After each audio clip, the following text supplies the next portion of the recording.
And welcome to ESL Revolution, everyone. I am your content creator and professor, Dr. B. Welcome back to the channel. Second video in a row. Oh my God, something's happening.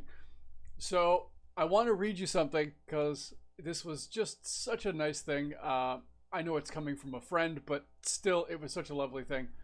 So yesterday, I posted a video about the issues surrounding international marriage, cultural DNA, etc., and talked about that. And my friend Mingki, I sent her a little video. I sent her a clip of the YouTube so she could watch it because I know she was interested in this topic. So she was like, "Okay, great. I'll check it out." So before I went to bed, I just did a quick search on my phone, and she had responded by actually posting that clip in her YouTube channel, which was, or not in her Facebook channel, I should say.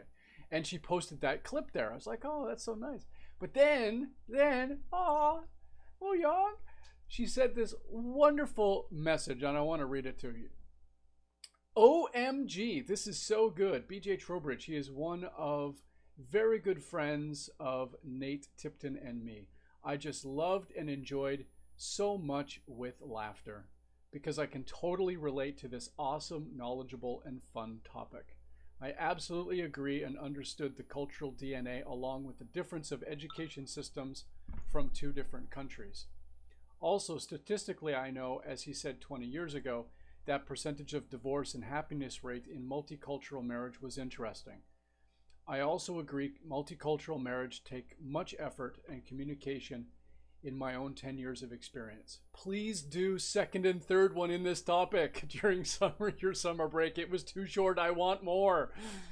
And she listed two additional topics. How do parents educate generally and discipline? And two, what are some of the challenges as time goes, like early marriage with kids, etc. So yeah, thanks, Muyang. That was just it really made my day. That was an awesome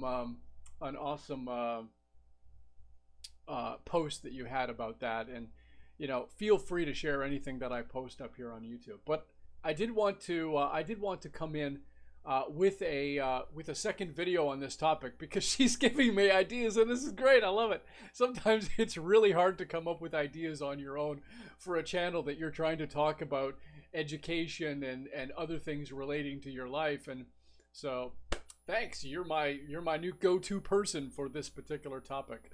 So awesome. So here she points out two topics that I think are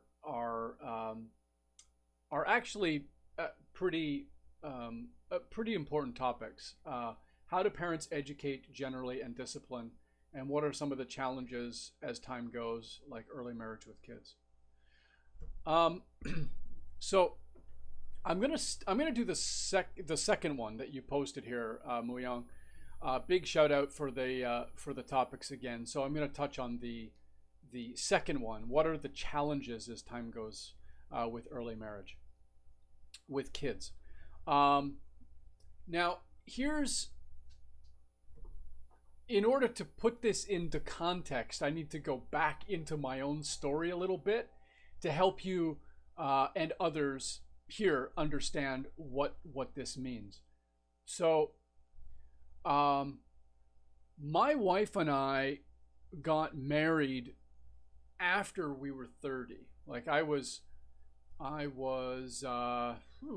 remember. I think I was 36. I think my wife was 30 because we're 6 years apart or something like that anyway. So we were both like in and around she was like 29 or 30. I was 35-ish, something like that, 35 or 36. I don't remember exactly. Math's not good. But so we didn't get married early. Generally speaking, we waited much longer actually than your average Korean person who gets married. I've known some people who date for just a little while, They obviously get pressure from their parents or their family and to solidify the relationship, so they get engaged very quickly, have a very fast engagement, which is quite common here in Korea. Just a few weeks, a month, and bing bang boom, you're married. So that's typical. Now, of course, there's rules to the exception, as there always are, but that's quite a typical way of going through that process. Especially if you're a woman over the age of 30, 35, that's where family really get kind of on your case to get settled down. Um, that's something I don't agree with at all, but that's, again, cultural DNA. Watch the video. I'll post it up there. Um, so we were older when we got married, and even before we got married, we didn't want to have kids. It was not in our frame of reference at all to want to have children. Um, I really liked the fact that I had her to myself, and I think she enjoyed the fact that she had me to herself, and we could basically do whatever we wanted to do. And we weren't constrained. We didn't, I mean, obviously we had work things to do and that sort of responsibility, but in terms of the larger scale responsibility that children bring, that simply wasn't in the picture. So we were married for 5 years before we actually got pregnant. Well, before I helped Hyunji get pregnant. And it was kind of, we had started to talk about it, interestingly enough. We had started to talk about it because it had been 5 years, and we were thinking, we've gone through a lot of the trouble spots in our relationship at the beginning, and we felt comfortable and confident in our career paths. Even though I was not yet at university, I was, my job was fairly secure. She had gotten tenure at the foundation, so her job was secure, which allowed us a certain freedom and flexibility to say, okay, do you think we should? And so shortly after the do you think we should, we never actually decided yes we should, and we just did it. So there we go. That's how that all started out.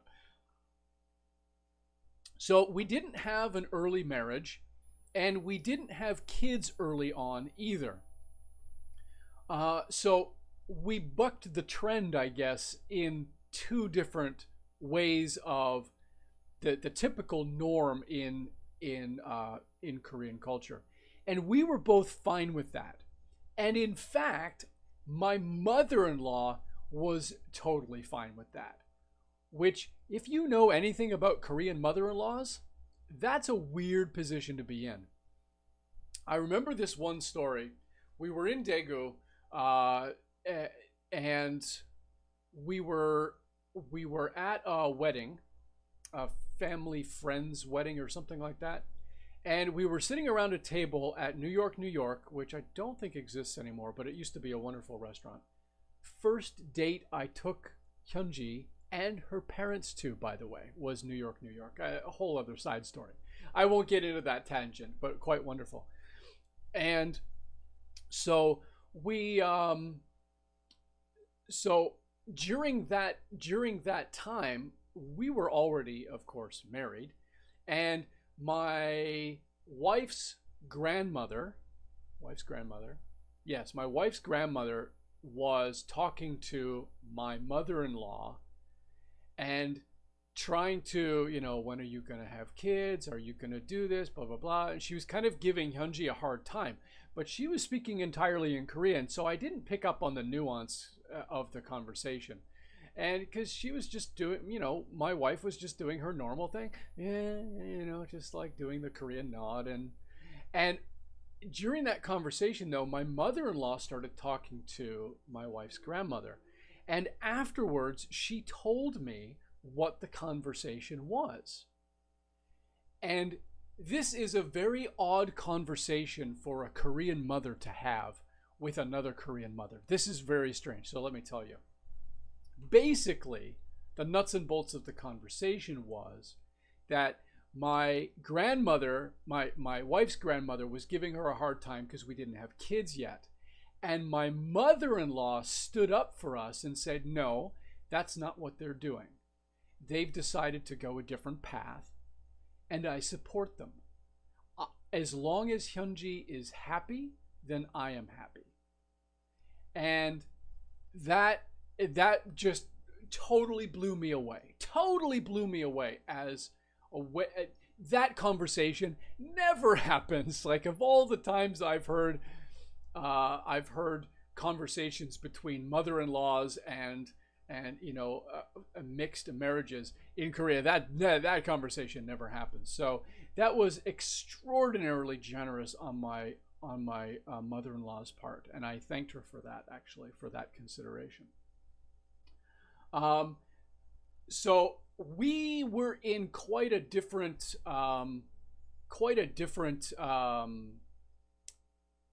to use a good German term, we were in a very different Sitchenleben, very in situ, a different situation altogether than most other people are in our particular situation.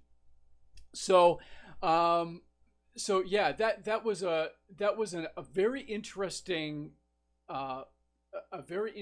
interaction that allowed Hyunji and I some flexibility in terms of how we wanted to manage our life. So we took long to get engaged. We had a good year or so in order to get married, and then we waited 5 years before we had June. So in terms of challenges, though, I think the biggest challenge was for me. And I'm going to be perfectly honest about this with you. I did not like the idea of having a kid at the time. It was it was still not something that I had wanted. When June was born, I was not happy about it. It was not joyful. I felt like my entire world was upended. And to be quite honest, I really didn't like him. I had a lot of adjustment problems. A lot of adjustment problems. I was angry all the time. I was angry at Hyunji. I was angry at my job. I was angry at June. It wasn't June's fault. He was just a few weeks old, a few months old. And yet I just could not adjust to that. And there was this one point about 8 or 9 months into his life where I was angry, I was mad, I was yelling, and Hyunji looked at me and she deadpan, very serious. She said, "Do you hate June?" And I didn't answer her verbally, but inside my mind was, yes, I do. Yes, I do. And it was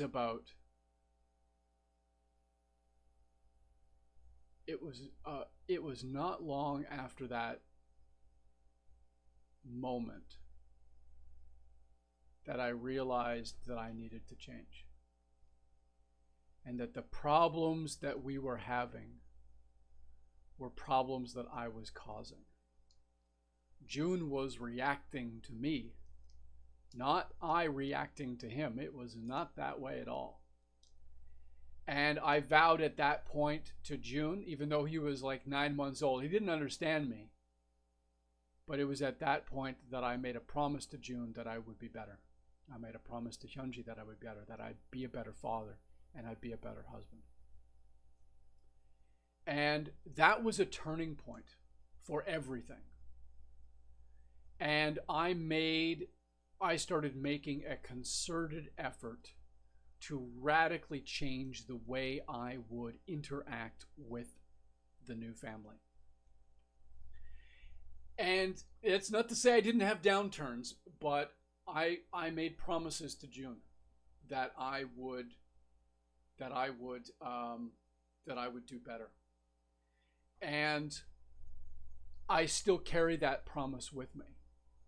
Now June is in year 2, the beginning of year 2 in elementary school, and I still carry that promise with me, and I still carry that promise for Suman as well, that I will try to do better as much as I can. And that doesn't mean, however, that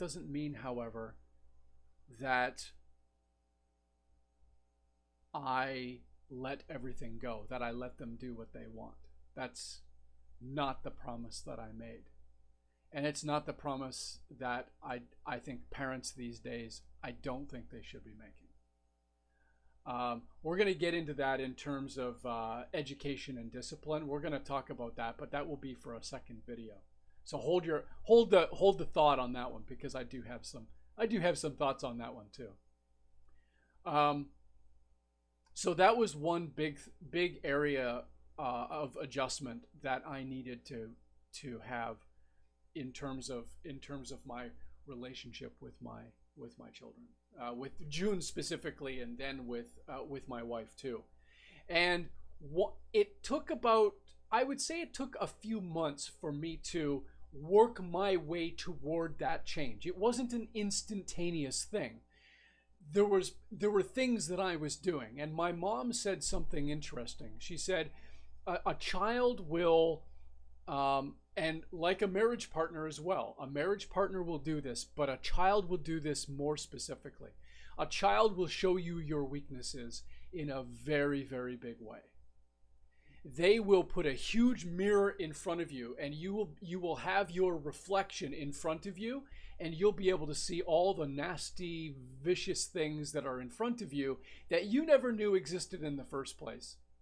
And it's only when that kid comes into your life do you realize, whoa, I actually do that? Is that what I sound like? Is that how I behave? Oh my God, I had no idea. Yeah.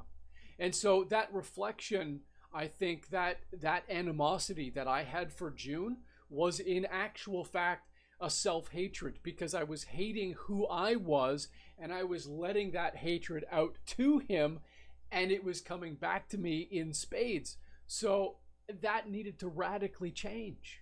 I needed to radically change. As a father, as a person, I needed to make radical adjustments to who I was as an individual. And so in that sense, I count June as a great blessing, because he did in fact alter my life, I think, in a very, very important fashion. Now that doesn't mean that we don't have bad days. Oh no, we don't. Not all days are good. Even now, not all days are good. But the promise still holds. And I kind of liken this to a biblical example. I don't talk about my background in theology very often, but here's something. God made Israel several promises, and those promises have been maintained. God does not go back or renege on those promises. And regardless of the situation that whatever Israel was doing, the promise was still there. Israel falls, the promise is still there. Israel comes back, the promise is still there. Israel falters again, the promise is still there. In that way, as an analogy, I think that's how the promise between June and I work. The promise is always there to do better. Now, the other big issue that I had personally was with my mother-in-law. And this was right at the very beginning of our relationship. Now I knew that mother-in-laws can overstep. And I'm also very aware that Korean mother-in-laws overstep.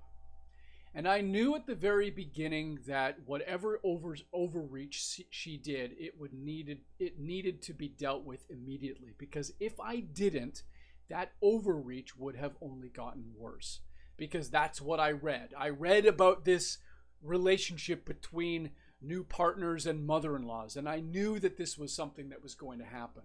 And I knew, based on the experience of what others had told me, other foreigners had told me about mother-in-laws in Korea, that this is something that I needed to be aware of.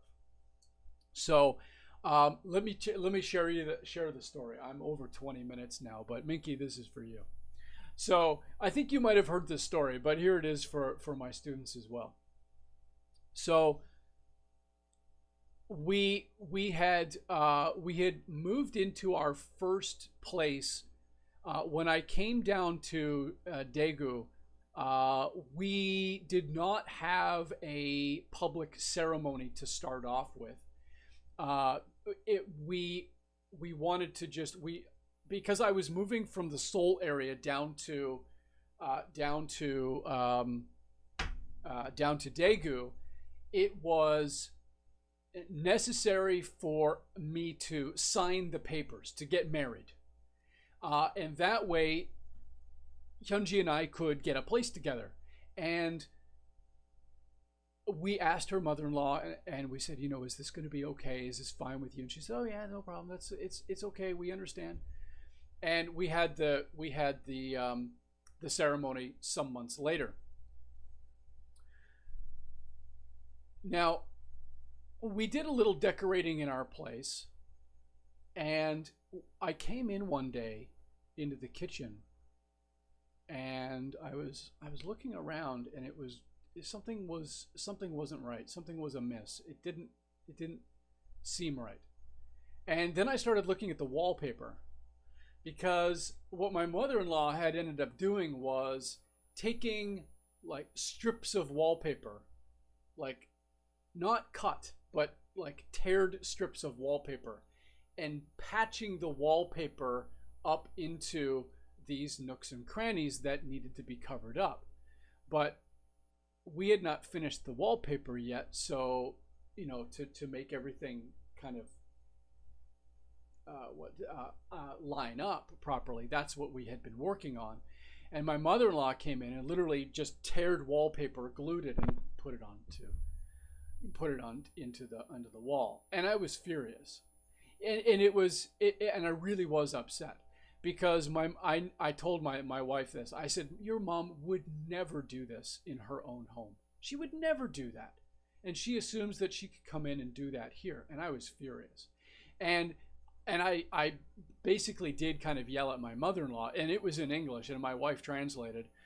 And my mother-in-law was really taken back, because I felt like that was a real invasion of privacy, to be quite honest. She came in unannounced, for one, and then she did this stuff too. So I told her she wasn't allowed to come into our house anymore, and that was the end of that. Boom. Have a good day. And we didn't talk for about 3 weeks.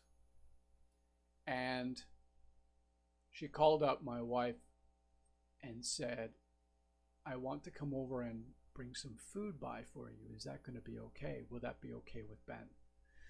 And Hyunji sent me a message about that and told me the situation.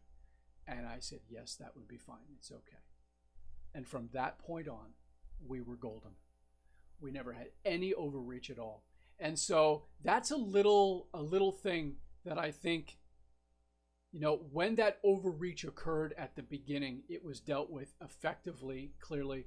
Maybe I was a bit too angry about the problem, but it was dealt with, and that created a specific boundary that my mother-in-law could operate in, and she knew that she couldn't go past that, because I knew that my mother-in-law didn't want to create problems.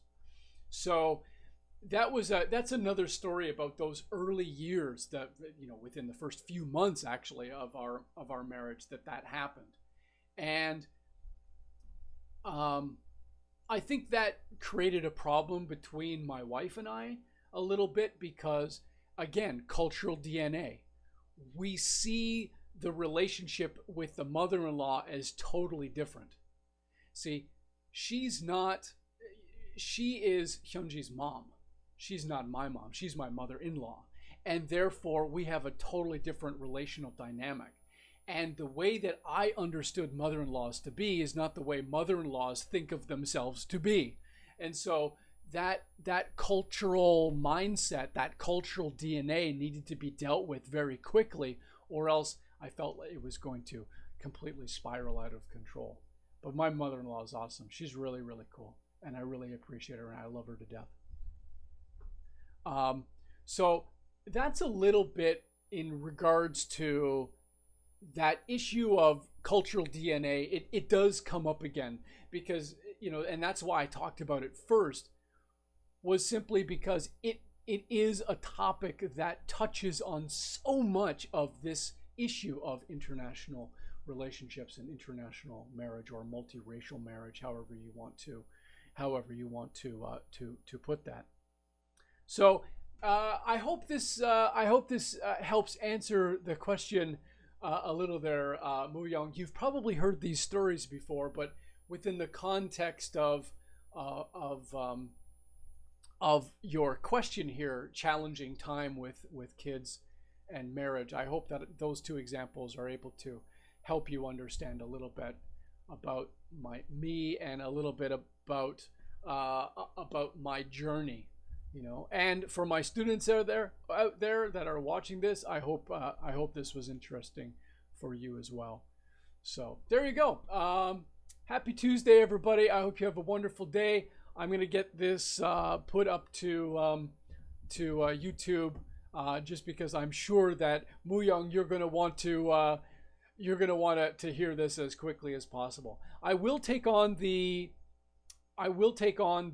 issue of education and discipline at another time. Maybe if I have time this afternoon, I'll post that, just because with the questions you give are so good, I want to get to them right away. So also, I did want to say that I do have the Screencastify Genius logo on my YouTube screen right now. And if you're curious to know what this is, please hit me up in the comments below. It's one of many programs that I'm working on getting certified in, because of the hybrid nature of our education these days. And some of these programs I think are going to be very effective even in a classroom where we do go back into the classroom. That these programs I think are going to be exceptionally suited to the offline online environment that we will probably be going forward with. So leave a comment below. Let me know if you've got any further questions about this, or if you've got questions about Screencastify. I am also working toward my level 1 Google Education platform certificate, and we'll have that hopefully in the next few weeks, or at least a month anyway. So thank you very much, everybody. I hope you have a great Tuesday. Happy day. Remember, be healthy, be safe, wear your masks, and I will see you again next time. Thank you very much, everybody. From South Korea, be the revolution. Peace, everybody.